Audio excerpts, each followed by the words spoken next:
Continuamos. Nuestra siguiente ponente es la doctora Eneida Zúñiga Rivas.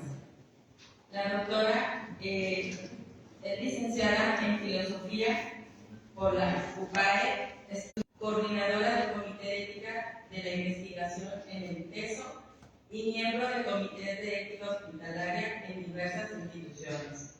Actualmente es presidenta del Comité de Ética de un grupo empresarial y tiene un libro de ontología publicado y artículos varios de distintas temáticas. Le damos la bienvenida a la doctora Eneida.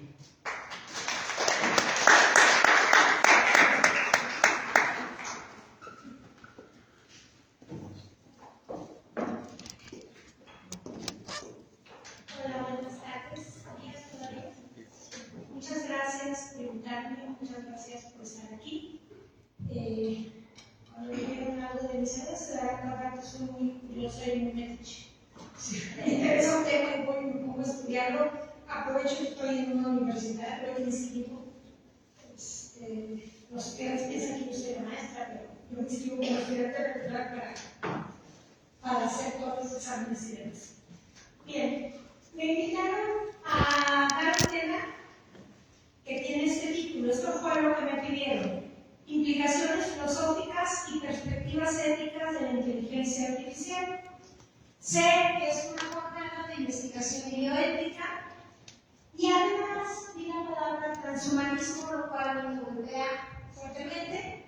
Entonces traté de conjuntar todo esto, las implicaciones filosóficas de la inteligencia artificial, en un segundo momento tratar de aterrizar y concretizar en algunas implicaciones éticas en el ámbito de la salud, y por último, las implicaciones éticas del transhumanismo. No podía, aunque eso no me lo pidieron en el título, yo no podía dejar de hablar de inteligencia artificial en un congreso que tiene ese término, o en una jornada que tiene ese término, y no hablar de eso. Entonces les explico más o menos la estructura de la charla. Comenzaré con las implicaciones filosóficas para después tener las perspectivas éticas. Les voy a cambiar un poco el canal y vamos a ponernos a filosofar. Pensemos juntos, para poder hacer esto y para poder pensar en la inteligencia artificial, pensemos juntos qué cosa es la cultura y cómo hemos ido aprendiendo los seres humanos.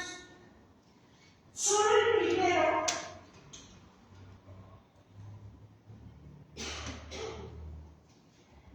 diga.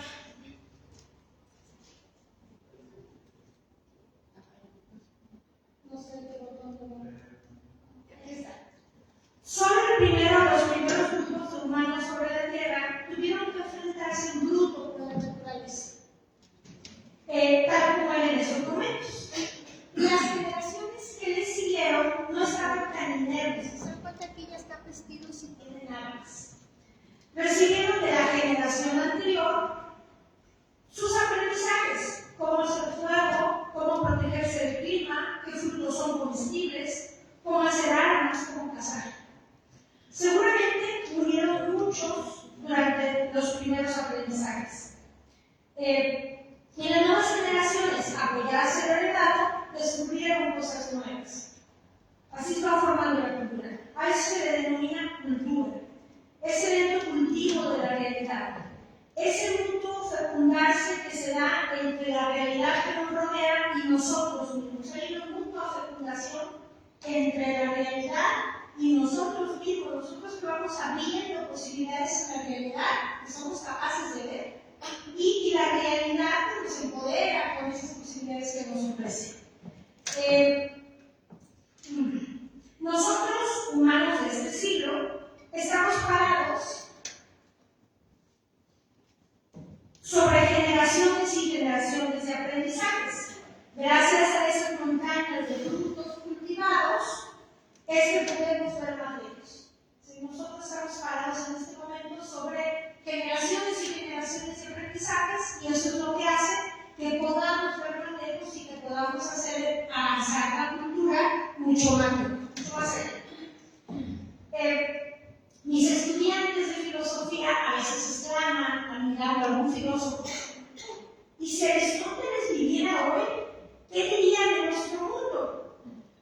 respondo que lo más probable es que lo atropelle un camión, porque los 1500 años de cultura no se pueden asimilar en un año.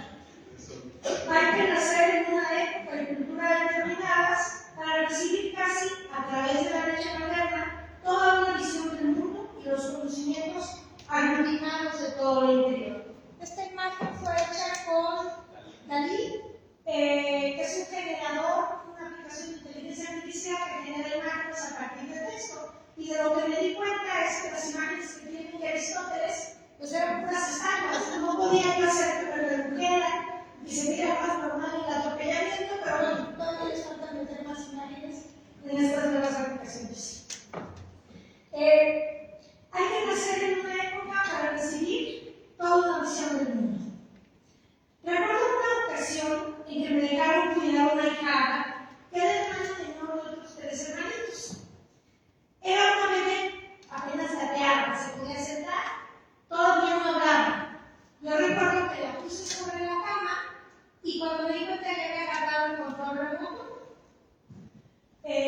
y lo dirigí hacia la televisión y estaba picando. No lo pudo prender porque lo agarró al revés, pero a mí me dejó pasmada darme cuenta que esa bebé, que todavía no había aprendido a hablar, ya sabía cómo se usaba el control remoto. Claro, era la menor de 3 hermanos, de 4 hermanos. Veía seguro a los 3 hermanos picándole. Había aprendido simplemente por verlo y se lo había dicho. Así es como se asimila la cultura. La asimilamos del entorno, de todo lo que nos rodea. Por cierto, esta imagen que también es de inteligencia artificial me hizo darme cuenta que la inteligencia artificial ahorita tiene una ética casi victoriana. Le puse que quería ver a una bebé sentada en una cama jugando con un control remoto y me contestó que esas aplicaciones no eran para uso de pornografía infantil, para que vean. O sea, el término cama y bebé le hizo ruido a la inteligencia artificial porque de qué cama me puso lo que yo quería. Entonces, bueno, apenas usando un proceso de desarrollo. Bien. Bueno, así es como asimilamos la cultura, como esta bebé.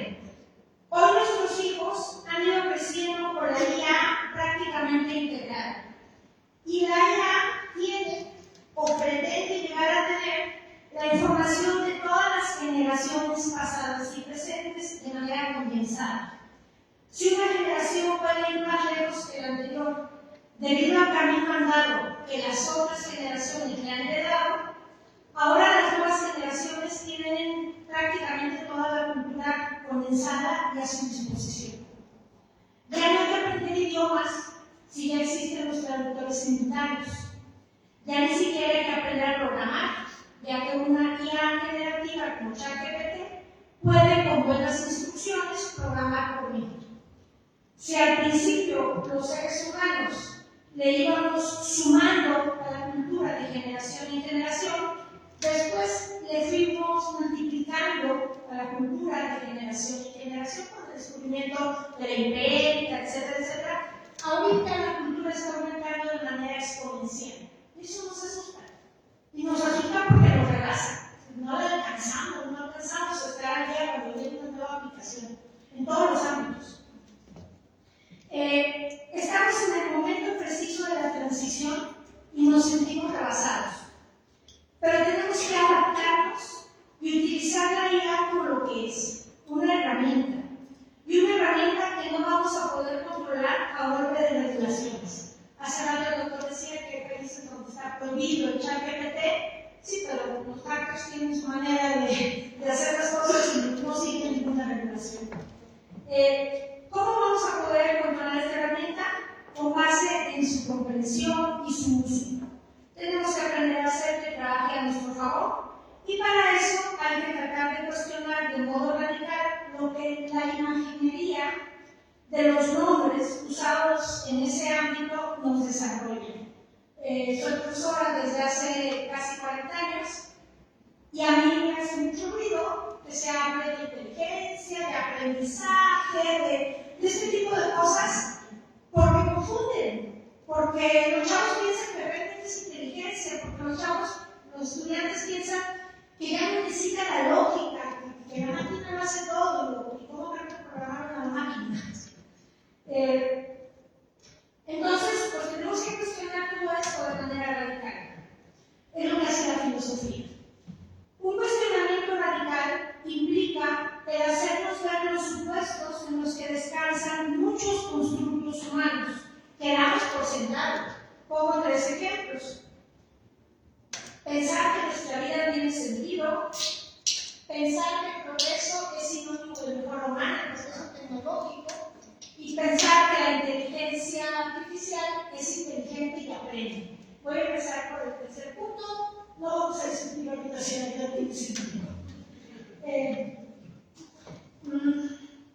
Nos toca cuestionarnos la idea. En primer lugar, los supuestos que están detrás de ese nombre, de este artificio, es que es inteligente y que aprende. Es importante, antes que nada, aclarar que cuestionar no es contradecir ni destruir. A veces cuando decimos que vamos a cuestionar la ética, hay quienes se nos desmayan. Cuestionar no es contradecir. Ese no es el fin de este ejercicio. Se trata simplemente de preguntarnos por algo en este proceso. Tal vez destruyamos, tal vez ratifiquemos, o tal vez solo se maticen conceptos que, dichos de manera llana, parecen muy simples, pero no lo son. Empecemos con el concepto de inteligencia. En una búsqueda rápida por internet me encuentro con varias definiciones que se pueden sintetizar muy bien en esta que nos brinda Howard Gardner, que dice: inteligencia es la capacidad para resolver problemas o para elaborar productos que son de gran valor para un determinado contexto comunitario y cultural. Y yo me dije a mí misma, después de haber buscado varias definiciones de inteligencia que les digo, se sintetizan en esta, pues si así es como entendemos la inteligencia, entonces la inteligencia artificial sí es inteligencia. Y mucho más que nosotros. ¿Por qué? Porque resuelve problemas y elabora productos, valiosos o no, más rápido que cualquiera de nosotros. Tiene mucha más información, tiene mejor memoria, puede resolver cosas mucho mejor que nosotros. Si esto fuera verdad, estoy cuestionando esta definición de inteligencia.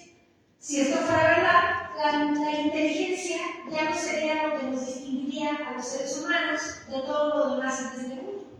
Nosotros seríamos los animales inteligentes y las máquinas la inteligencia concentrada.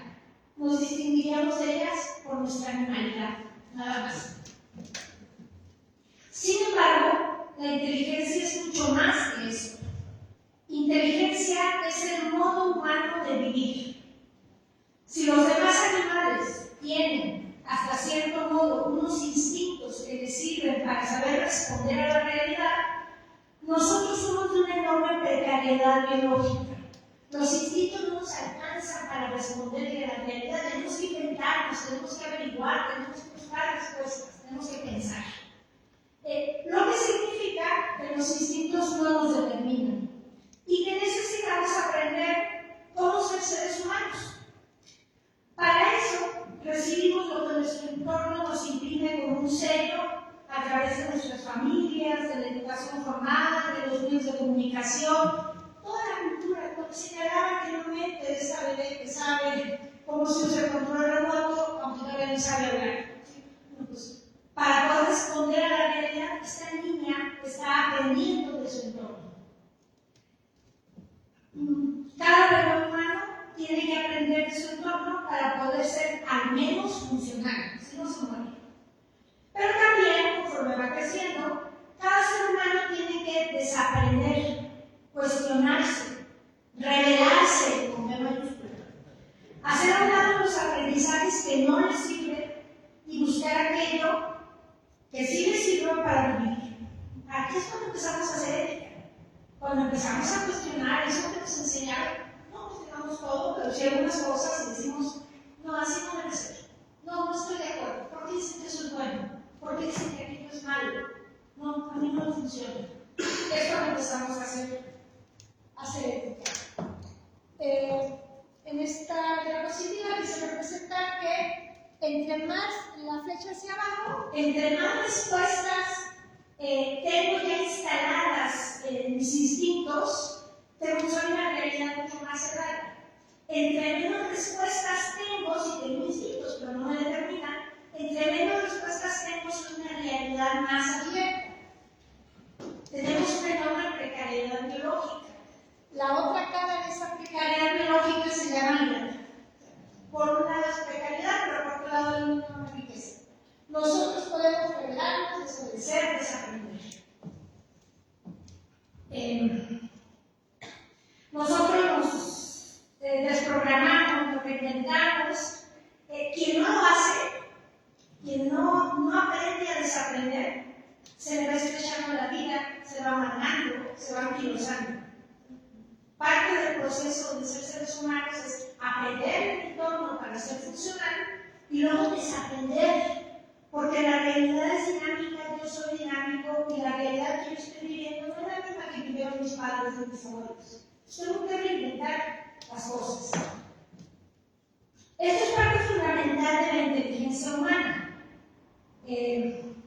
Claro, en los primeros momentos nos sostiene a nosotros, pero crecer significa aprender a caminar, aprender a pensar y aprender a decidir por uno mismo.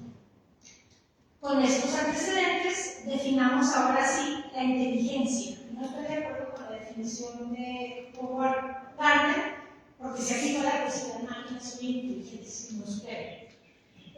Etimológicamente, inteligencia viene del latín intus legere, que significa leer dentro. Y sí, la inteligencia es la capacidad por la cual los humanos leemos dentro de lo real, de todo lo real. La materia, las estrellas, los cuerpos, las relaciones humanas, la guerra, las máquinas y nuestro propio ser, entre otras cosas. Inteligencia es el modo humano de vivir. Nos vivimos leyendo la realidad para descubrir sus posibilidades y decantarnos ante ella. La realidad siempre tiene muchas más posibilidades que las que yo puedo abordar. Me voy decantando en función de mi propia realidad. No se trata de resolver problemas solamente, se trata de vivir. Los seres humanos hemos sido capaces de construir todo lo que vemos a nuestro alrededor. Si volteamos a nuestro alrededor, no estamos en el mundo de naturaleza en bruto, estamos en un mundo cultural. En el árbol no solo vimos árbol, ni solo vimos frutos, ni solo vimos madera. En el árbol vimos papel. Y no estábamos programados con instrucciones previas que nos hicieran ver. Si no solo hemos ido descubriendo nosotros. Al descubrir las leyes de la física, nos inventamos también cómo romperlas y mandar cohetes al espacio. Estamos trabajando actualmente con cosas que no hemos visto ni con los aparatos más sofisticados, pero que sabemos que existen por los efectos que provocan, como los bosones, los quarks, los muones y todo ese tipo de partículas elementales. La inteligencia humana postuló la existencia de partículas elementales cuantitativas de materia y las denominó átomos 2500 años antes de que éstas se pudieran comprobar de alguna manera. Para que veamos lo que es la inteligencia humana. En eso consiste en pensar, en ser interpelados por la realidad y en abrir las vetas de realidad para comprender, para planificarnos y sí, también para resolver problemas, pero eso es parte de todo el paquete, no es lo principal. Ahora bien, veamos en qué consiste lo que denominamos, entre comillas, inteligencia en la IA. Tenemos la IA débil, la IA general y la super IA. La IA débil, la inteligencia artificial débil o estrecha, es aquella que está programada para realizar una actividad o solo cierto tipo de actividades, como Siri, como un ordenador de imágenes, como la guía que les presenté, o un coche autónomo. De hecho, en el ámbito de la salud, la mayor parte de los algoritmos que existen son de IA estrecha, pues se enfocan a responder a una necesidad concreta, como revisar radiografías para detectar neumonía o tumores, diagnóstico de cáncer por análisis de una muestra, diagnóstico dermatológico por imágenes, análisis de químicos para reproducir una molécula en el ámbito farmacéutico.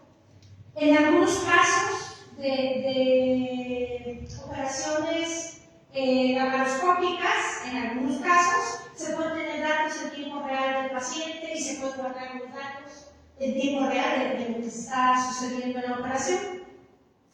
En el ámbito de la salud, estas herramientas son muy precisas. Se han comparado con médicos, con el diagnóstico del médico y el diagnóstico de la IA, que tiene millones de imágenes, y resulta que es más severa la IA en la detección de tumores, en la detección de si es maligno o no es maligno, lunar, etc. Son herramientas muy precisas con resultados muy superiores en relación con otras herramientas que sirven de apoyo al médico. La IA débil se refuerza con la intervención humana. Nuestras peticiones y búsquedas la retroalimentan y cada vez nos va dando respuestas más precisas o acordes a lo que buscamos. Entre más búsquedas hagamos, las respuestas van siendo más precisas. Esto genera las famosas burbujas de información. No sé si han escuchado de ellas, por las que el algoritmo nos arroja solo lo que hemos buscado. De tal manera que llega el momento en el que pareciera que todo el mundo piensa como uno y le busca lo mismo que a uno. Oye, he hecho búsquedas en inteligencia artificial y lo que me arroja es esto que quería, porque esto es como función de lo que a mí me gusta y de mi manera de ver el mundo. Sí, pero yo he hecho que eso sea así por las búsquedas que he hecho. No es así. El algoritmo se entrena y refuerza con lo que uno busca, y por eso con el tiempo uno se va encerrando en su propia burbuja de información. La IA general o fuerte tendría algoritmos que permitieran que las máquinas realicen varias funciones y puedan resolver problemas, aprender y tomar decisiones sin la intervención directa de los seres humanos en el momento de su funcionamiento. Esto significa que sus algoritmos no necesitarían el refuerzo constante de la intervención humana. Esto es un ideal que todavía está en proceso. Los mayores avances se están dando en ciberseguridad, en creación de contenidos para el cine, en predicciones bursátiles, etc. La superioría es el sueño de los ingenieros. Sería una máquina que superaría la inteligencia humana en todo, entre comillas, incluyendo toma de decisiones, creación artística, gestión de las emociones, cosas que hasta el momento pensamos que no puede realizar una máquina. Pero bueno, los ingenieros sueñan en generar esta superioridad, que es un sueño de los ingenieros. Ahora bien, hemos hablado de algoritmos y esto suena a misterio matemático. Esto suena a misterio matemático. Y realmente no es así.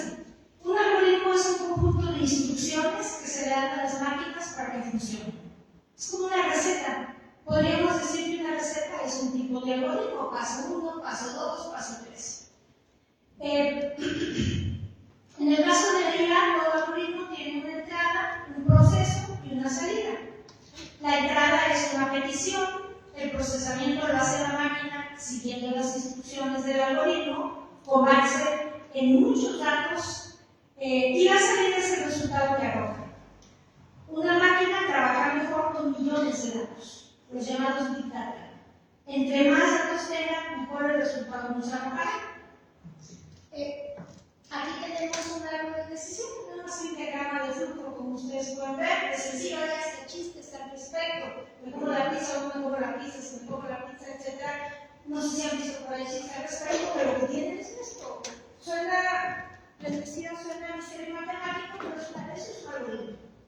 Y este tipo de algoritmos de árboles de decisión se utilizan mucho en la inteligencia artificial. Por último, este es un algoritmo ligeramente más complejo. Tenemos una red neuronal. Ese sería sencillo. Tenemos en rojo la entrada, en amarillo el procesamiento y en azul las salidas. Este es mucho más complejo porque tiene varias capas para el procesamiento. Y esto genera una mayor precisión y abstracción. se hace una petición, se hace una primera, se arrojan unos primeros resultados que a su vez pasan a un segundo momento, que a su vez pasan a un tercero, y hay algunos que tienen hasta 10 capas. Entre más capas tenga el algoritmo, más preciso va a ser el resultado. Porque se está filtrando, apenas está en proceso de entrenamiento de estas redes neuronales. Por último, el denominado Machine Learning, que no es otra cosa que una subdisciplina dentro de la IA. Son algoritmos por los cuales se entrenan las máquinas para detectar patrones. Los patrones pueden ser imágenes, estadísticas, sonidos, etc. La máquina se entrena mejor mediante algoritmos para detectar patrones, y entre más lo hace, también lo va haciendo mejor. Solita se va reforzando. Que si son los resultados que se esperan, pues solita se va reforzando. Ese es el aprendizaje de las máquinas. Hasta el momento, el reconocimiento de patrones. Los algoritmos pueden ser más o menos sofisticados, como estamos viendo ahí. Se puede hablar de red neuronal y de deep learning, que es el aprendizaje profundo. Pero en última instancia se trata de distintos niveles de complejización de ese reconocimiento de patrones. La denominada IA solo es inteligencia si concebimos la inteligencia como buena memoria, resolución de problemas y toma de decisiones en un ámbito muy concreto. Pero si caemos en cuenta de que la inteligencia no se reduce a conocer lo que hay, ni a resolver problemas, ni a arrojar respuestas, sino que implica el pensar, que no es lo mismo que conocer, es algo muchísimo más amplio.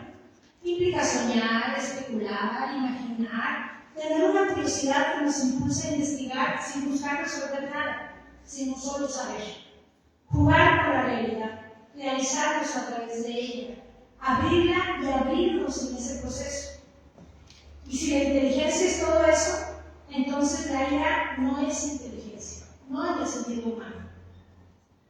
Cuando como seres humanos descubrimos cómo hacer y controlar el fuego, regresando al principio, este pasó a ser parte de nosotros, una extensión. Lo mismo sucedió con las armas para cazar, con el lenguaje, con la escritura, con las matemáticas, con la química, con el arte, con los medios de transporte. Pensemos en un ejemplo muy cotidiano, pensemos en un automóvil. Cuando nos familiarizamos con él, es como si nuestro cuerpo se agrandara. Si ustedes tienen mucho tiempo usando el mismo automóvil, su cuerpo toma las dimensiones del automóvil. Ustedes saben moverse, estacionarse, etc., rebasar, calculando con exactitud, sin pensarlo. Lo hacemos como una extensión de nuestro cuerpo, nos movemos en el automóvil o en el medio de transporte que usamos, la bicicleta, etc., como si fuera una extensión de nuestro cuerpo. Y eso sucede con toda la tecnología, con el fuego, con toda la tecnología. Pensemos en la escritura, los libros, en medios de comunicación, etc. Así que si el transhumanismo pretende que superemos las capacidades humanas, entre comillas naturales, asumiendo la tecnología, esto lo hemos hecho siempre. Es el modo humano de vivir. No es novedoso. La IA no es más que una extensión, en este caso, el automóvil o los medios de transporte son una extensión de nuestra manera de transportarnos. Bien, la IA es una extensión de nuestra inteligencia. No es más que una extensión de nuestra propia inteligencia. Y nos asusta, porque nos asusta nuestra inteligencia, lo que podemos hacer como seres humanos. No es un sustituto de esta, sino una herramienta, una extensión, y una extensión que además ya tenemos tiempo utilizando, a veces sin darnos cuenta. En los bancos, en nuestros celulares, en las computadoras, en los estacionamientos, etc. Lo que nos asusta es su exponencialidad, crecimiento tan rápido. Un crecimiento que parece rebasar nuestras posibilidades de aprendizaje. Y eso nos lleva a la parte ética. En el ámbito de la salud, la IA está presente desde hace tiempo en muchas áreas. Y una de las cosas más positivas que nos aporta es la posibilidad para algunos de fortalecer la autonomía. Y digo algunos porque ¿cómo vamos a pedirle autonomía al paciente cuando no sabe leer ni escribir y piensa, lo único que quiere es quitar la enfermedad y piensa que el médico es todopoderoso? ¿Cómo va a ejercer su autonomía en esas circunstancias? Entonces, la inteligencia artificial puede ayudar a algunos a fortalecer su autonomía. ¿Y cómo trabajamos con la autonomía del paciente? Lo platicamos en un momento, con los colectivos.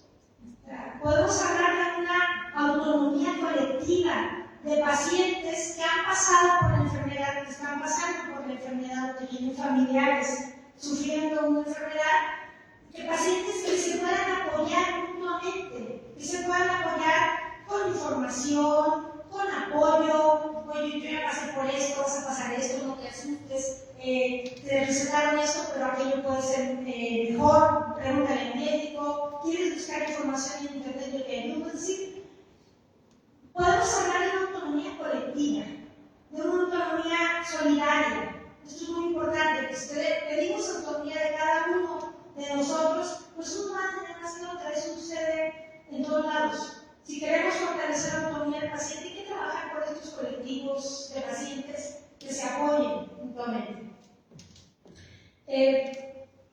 También tenemos que ejercer el derecho a la privacidad de nuestros datos. Ayer la doctora Irene Córdoba les habló de eso. Y revisar con cuidado que estos se cumplan.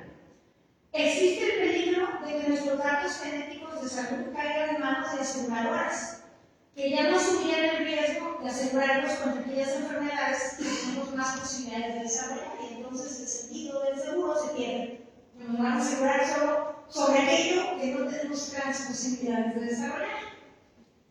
Por otra parte, la IA puede ser un apoyo muy efectivo para el diagnóstico e incluso para personalizar mejor los tratamientos, todo lo cual haría que el médico pudiera dedicar más y mejor tiempo a sus pacientes, un tiempo de calidad, pues él sería el gestor de esta información, la información personal de este paciente, y necesitaría no solo saber de la enfermedad, no está atendiendo a una enfermedad, está atendiendo a una persona.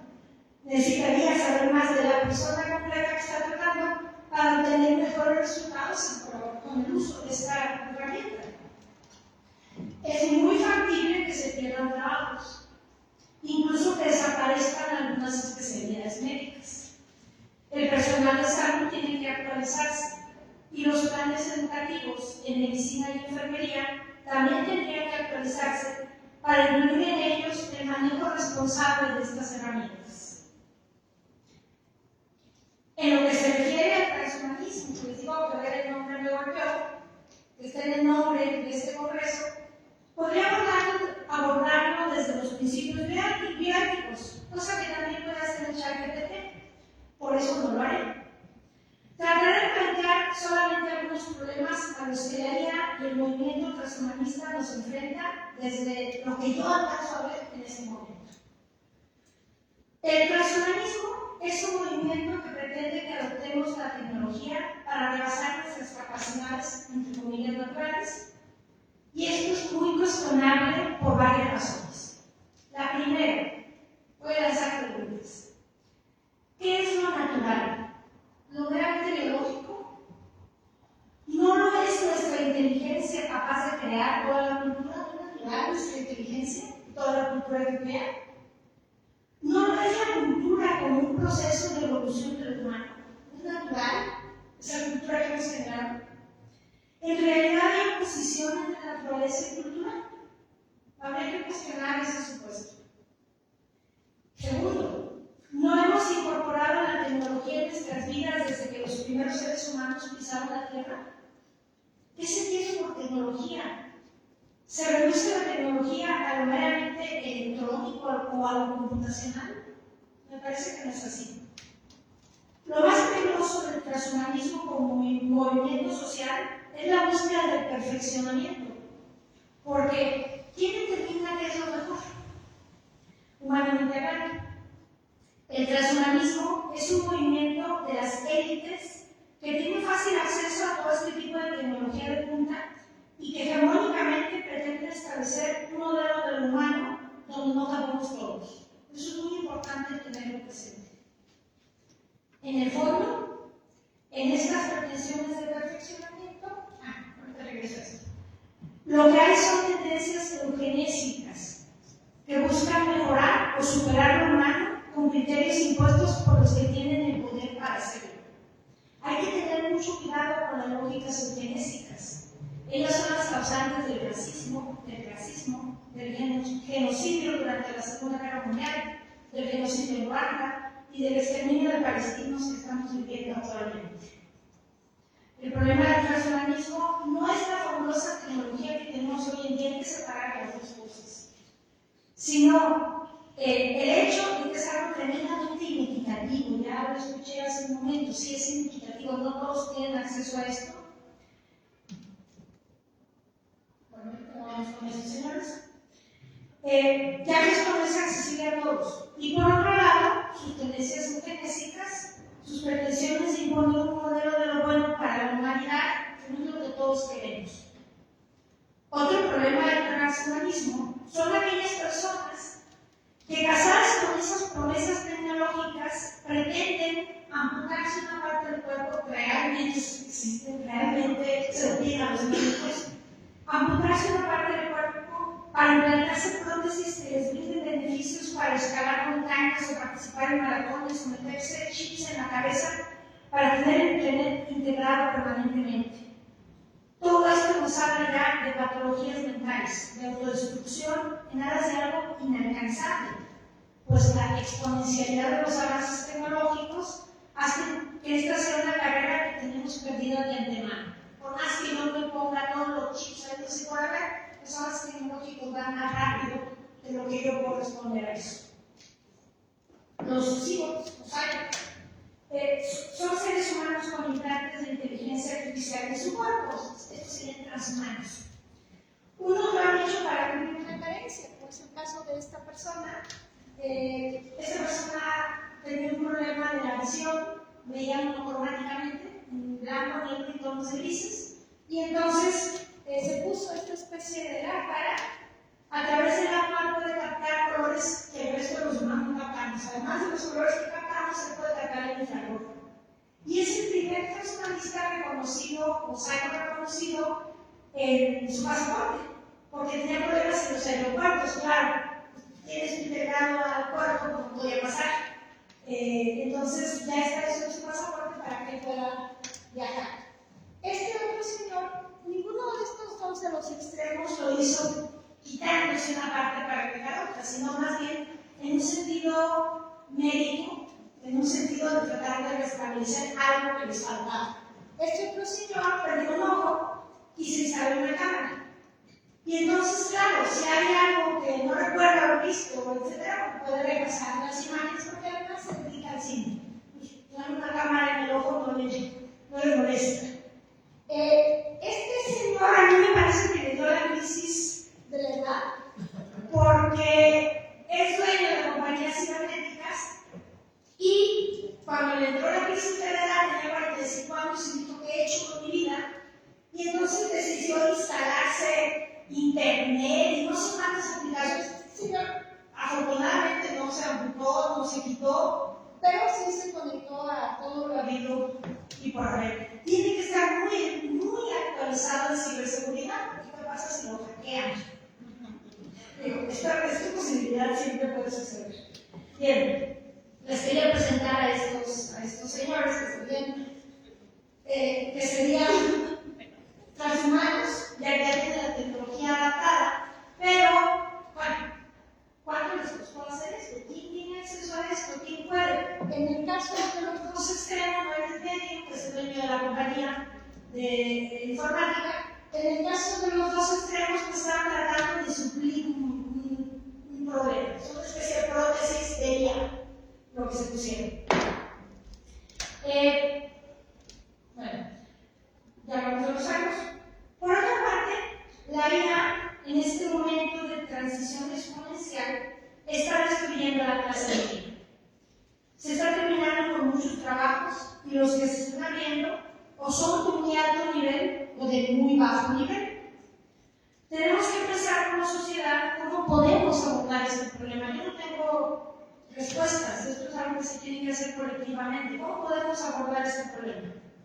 De otro modo, será realidad el sueño de los transhumanistas, los cyborgs que tienen implantada esa tecnología por la cultural y el resto de los humanos, que vamos a resultar inferiores no por no tener esa tecnología, sino por tener carencias básicas, las carencias más básicas provocadas por el uso de esta tecnología y ver reducidas nuestras posibilidades de realización. En otras palabras, la brecha entre los ricos y los pobres será cada vez mayor. El sueño humanista lo que nos lleva, transhumanista, es a una brecha cada vez mayor entre ricos y pobres. Realmente vamos a ser esclavos, esclavos y los dueños del capital con toda la tecnología, vamos a aceptar cualquier trabajo simplemente por tener entradas y poder subsistir. Por otra parte, es importante que investiguemos y detectemos, yo como maestra me pregunto, ¿qué habilidades humanas vamos perdiendo con la inteligencia artificial? Esto para saber cuáles no queremos que se pierdan y enfocarnos a promoverlas. Cuando dependemos de una máquina para que haga muchas cosas, hay ciertas habilidades que se van perdiendo porque no se desarrollan. Entonces, como educadores, yo me pregunto, ¿cuáles no queremos que se pierdan y tenemos que seguir trabajando? Por último, no porque se haya tocado el tema, sino el tiempo, también podemos preguntarnos si todo este avance tecnológico en realidad nos está haciendo progresar como humanidad. Aquí me pregunto, ¿qué se entiende por progreso? No se ha acabado una guerra cuando ya se está cocinando otra. Y como caldo de cultivo de esta segunda, se están matando inocentes de uno y otro bando con la intervención y la no intervención de las potencias. Cuando ambas cosas son terribles ante crímenes de lesa humanidad como los que se están cometiendo. Las mismas potencias que promueven los movimientos transhumanistas son las que promueven estas guerras y cometen estas atrocidades. Esto debería ser más que suficiente para no creernos tan fácilmente en la promesa transhumanista. Gracias.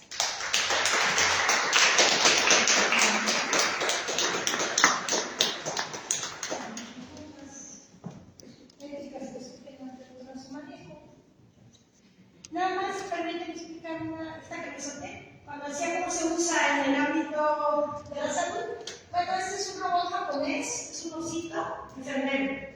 Y lo desarrollaron, bueno, no es enfermero, que carga a los pacientes, los mueve, los lleva de tinta, los borde de la cama. Y lo desarrollaron porque faltaba personal para atender a las personas de la tercera edad. Entonces, bueno, pues es algo muy útil cuando se tiene en un área de personas de la tercera edad, cuando hay que moverlos y no se tiene suficiente personal, desarrollaron este robot. Me salté esa de sí, estoy asociando. ¿Alguna pregunta para la doctora Neira?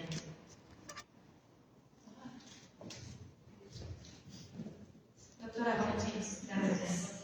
Bueno, está tema muy interesante. Tomando en cuenta esta aportación, recuerdo una rutina que nos dice que las tecnologías, las AI, es valioso, pero hay que buscar el bien común. Es una línea muy delgada entre la transhumanización y, bueno, mencionaba sobre las élites, pueden cambiar el bien común mediante el transhumanismo.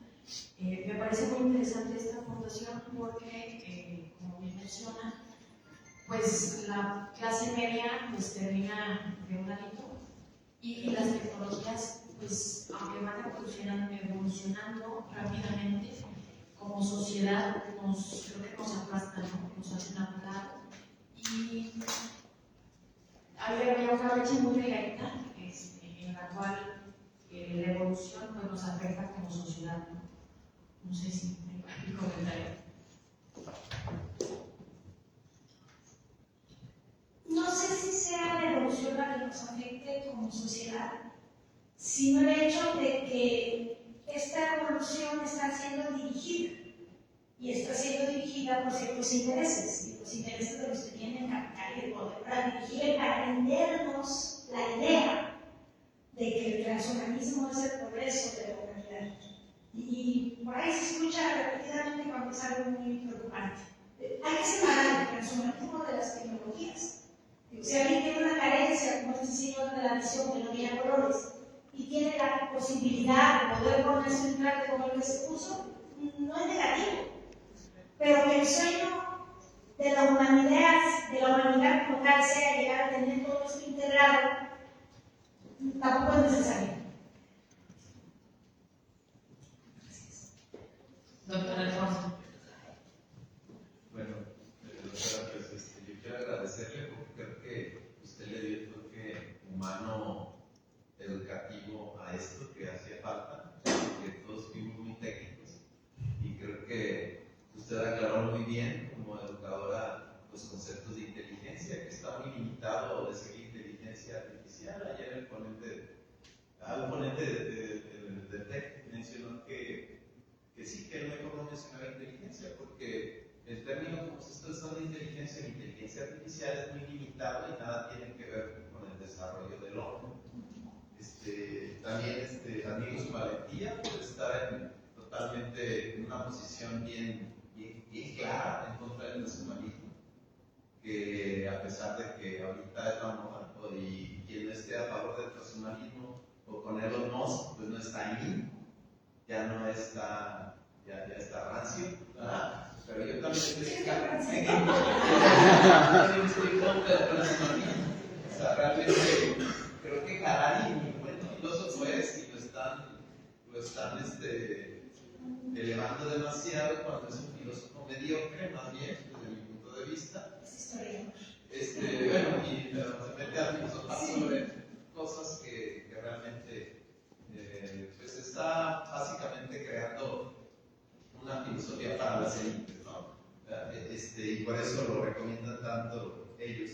Creo que pues, a los que tienen pues, el poder económico les conviene esta tecnocracia, que ya tenemos un tiempo con esta tecnocracia, y pues ojalá evitemos nosotros latinoamericanos, que pues es la gente que yo quiero pues, como mexicano, para no caer en los scores sociales como cayeron en China, en las calificaciones sociales, donde pues ya todos somos una calificación. Ha sido muy difícil quitar esa parte de la educación, de que el alumno sea un número. Hemos mejorado en eso probablemente, pero también eso se quiere meter a nivel social, como en China. Ayer mencionaba yo de la chinización del mundo, ¿no? O sea, no es algo un término que yo inventé, existe el término, una chinización del mundo, es un fenómeno actual, donde pues quieren tener un control total. Y algo que usted lo dijo muy claramente, la inteligencia artificial es una herramienta más, como en su tiempo fue un lápiz de papel, un palito, una piedra, es una herramienta. Nosotros somos seres que usamos herramientas desde nuestro origen, creo que es lo que nos define como humanos también. Pero bueno, sí hay mucho problema con que estas tecnologías nuevas, y tal vez el riesgo más fuerte, es que sutilmente, como lo hace TikTok, lo hace Instagram, lo hace Facebook, nos están orientando a un pensamiento único. Entonces, cuando nosotros llegamos a un pensamiento único por censura, no haya pensamiento crítico y reflexivo, es cuando dejaremos de ser seres humanos. Y el transhumanismo nos habrá tomado. Entonces, pienso que esa es la batalla cultural que tenemos que hacer, en donde evitemos que la tecnocracia y el poder económico, dependemos de ellos obviamente, porque tienen mucho poder económico, pero tenemos que, digamos, para nuestros congéneres y gente cercana, promover que sigamos siendo humanos, y que digamos, de forma ética, que el número uno, ante todo, sea el ser humano, no las máquinas, como plantea Harari, que ya el ser humano es inservible. No, nosotros creamos esto, por lo tanto hay que apropiarnos de nuestra humanidad y de lo que queremos para el futuro. Yo creo que llegó el tiempo donde ya podemos hacerlo, y pues estos foros son fundamentales. Le agradezco de nuevo, porque creo que fue la plática que por lo menos a mí me transmitió un sentido humano y un significado humano real. Gracias. Gracias. Doctor, hace un momento usted hablaba de algoritmos con el otro doctor y de quienes no transparentan sus algoritmos. hay una, no sé si lo sepan, una Liga de la Justicia Algorítmica. Es internacional, es un movimiento internacional, lo pueden buscar en internet. Está fundada por una matemática, Kathleen, y por una ingeniera en sistemas.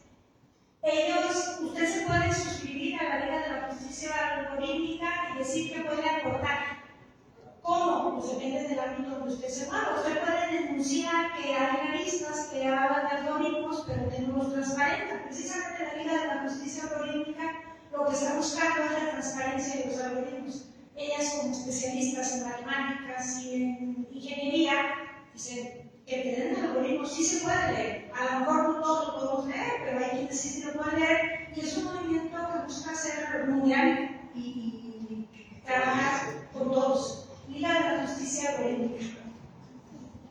Y respecto a Harari, yo le pondría a Harari a Pierre Bourdieu.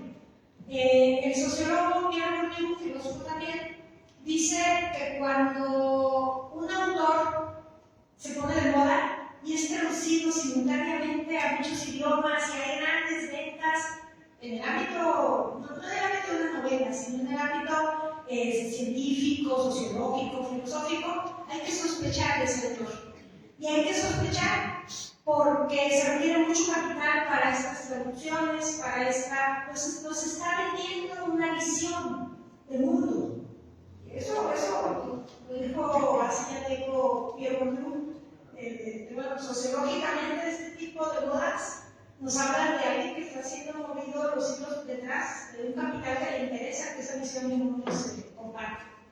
Y claro, nos llena de erudición, de datos interesantes, se escribe bien, pero claro, con aquello lo que nos quiere llevar.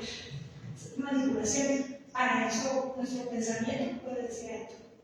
Necesitan información, pero no estoy de acuerdo con sus conclusiones. Gracias. ¿Alguna otra pregunta para la doctora? Bueno, si no es así, le damos la casa. La doctora